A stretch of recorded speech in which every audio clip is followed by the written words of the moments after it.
आज मॉनसून सत्र की शुरुआत ही हुई थी कि इस बीच एक बड़ी खबर आ गई है कि जगदीप धनखड़ ने उपराष्ट्रपति पद से इस्तीफा दे दिया है और धनखड़ ने अपना इस्तीफा राष्ट्रपति द्रौपदी मुर्मू को सौंपा है और उन्होंने अपने इस्तीफे में जो कारण बताया है वो हेल्थ से रिलेटेड है। उन्होंने कहा कि स्वास्थ्य देखभाल की प्राथमिकता पर उन्होंने जोर दिया और इस इस्तीफे में उन्होंने कहा कि स्वास्थ्य देखभाल को प्राथमिकता देने और डॉक्टर की सलाह का पालन करने के लिए मैं संविधान के अनुच्छेद 67A के अनुसार तत्काल प्रभाव से भारत के उपराष्ट्रपति पद से इस्तीफा देता हूं।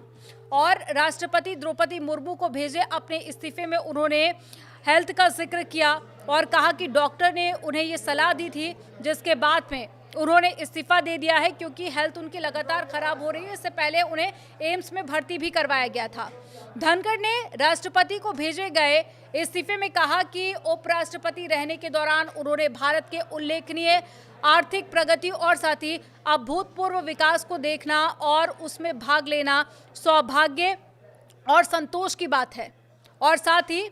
जगदीप धनखड़ ने कहा कि राष्ट्र के इतिहास के इस परिवर्तनकारी युग में सेवा करना एक सच्चा सम्मान है।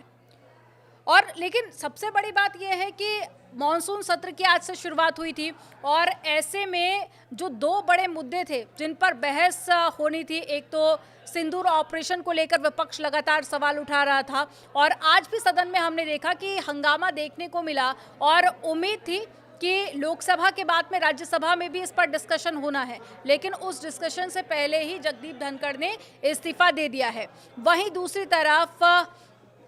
जो कैश बरामद हुआ था एक जज के घर से, उस पर भी चर्चा हो रही थी। राज्यसभा में माना जा रहा था कि उस विषय पर भी चर्चा होगी, लेकिन चर्चा होती उससे पहले ही अपने आप में ये बड़ी खबर आई है कि उपराष्ट्रपति जगदीप धनखड़ ने इस्तीफा दे दिया है। लेकिन अब सबके मन में सवाल ये कि अब मॉनसून सत्र चल रहा है तो इस बीच क्या होगा,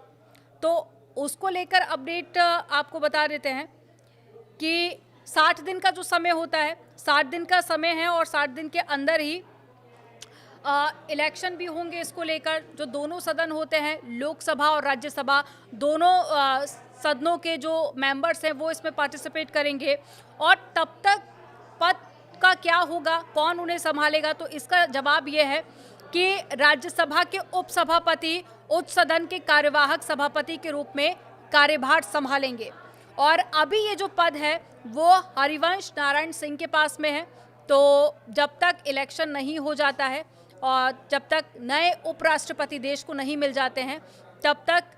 जो उनका पद है वो हरिवंश नारायण सिंह ही संभालेंगे। अब इसकी भी एक लंबी प्रक्रिया रहेगी, लेकिन सबसे बड़ा ये सवाल कि मॉनसून सत्र की शुरुआत ही आज से हुई थी और अभी लंबा डिस्कशन चल रहा था, विपक्ष के भी कई सारे मुद्दे थे, लेकिन उसके बीच में ही ये अपने आप में बड़ी खबर है कि उपराष्ट्रपति जगदीप धनखड़ ने अपने पद से इस्तीफा दे दिया है और इसके पीछे उन्होंने हेल्थ कारण बताया है। इससे पहले भी उनकी तबीयत खराब हुई थी, तब उन्हें एम्स के अस्पताल में भर्ती कराया गया था, उनका इलाज भी चला, सांस लेने में उन्हें दिक्कत हो रही है और आगे क्या अपडेट रहती है इस पूरे मामले में वो भी आपको बताएंगे, लेकिन फिलहाल अभी के लिए इतना ही।